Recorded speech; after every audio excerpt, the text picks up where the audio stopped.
A jealous ex put on a terrifying mask, wig and nurse's outfit before attempting to kidnap his former girlfriend. Gregory White snuck up behind the woman as she left work in Macclesfield, Cheshire last year. Before grabbing her and saying, "Shut up or I will kill you," his plan to abduct the woman was foiled however when bystanders rushed to stop him taking her away. As well as his disguise, the 55-year-old had put together a gruesome kit including homemade handcuffs and knives.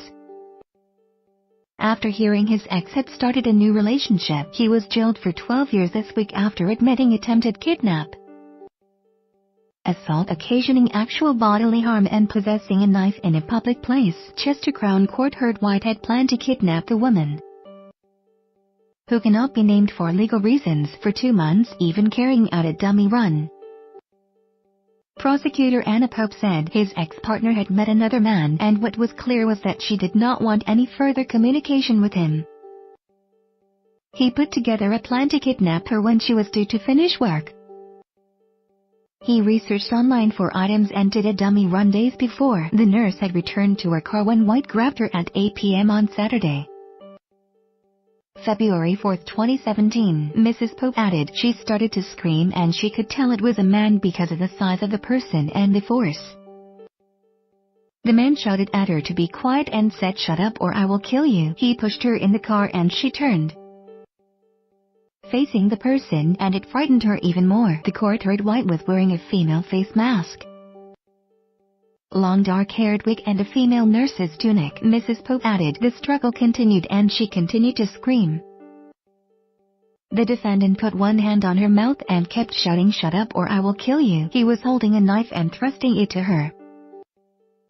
She believed she would be killed. Other people saw the struggle and ran to assist. At this time, during the struggle, the defendant's mask and wig came off and she recognized him. He told her to be quiet and suggested they went back home.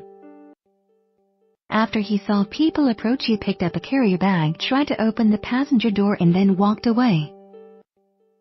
Those passers-by said she was physically shaking and appeared terrified. Richard Davenport, defending, said what led to this was his obsession with the timeshare money he believed he was owed. He became obsessed with the money. He has asked to apologize for what he has done, but at the time he was obsessed about the money. Judge Nicholas Woodward said the offense was premeditated and carefully planned. He said these offenses are set against a background of obsessive behavior directed to your ex-partner. You were moved by jealousy and an inability to understand your former partner no longer wanted to be with you.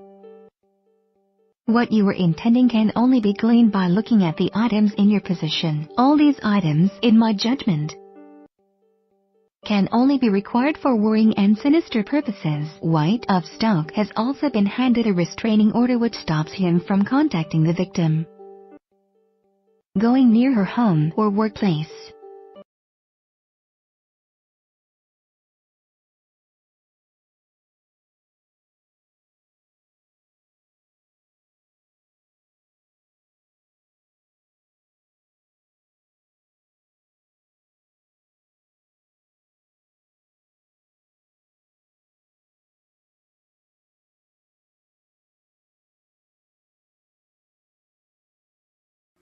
Where the freaks at?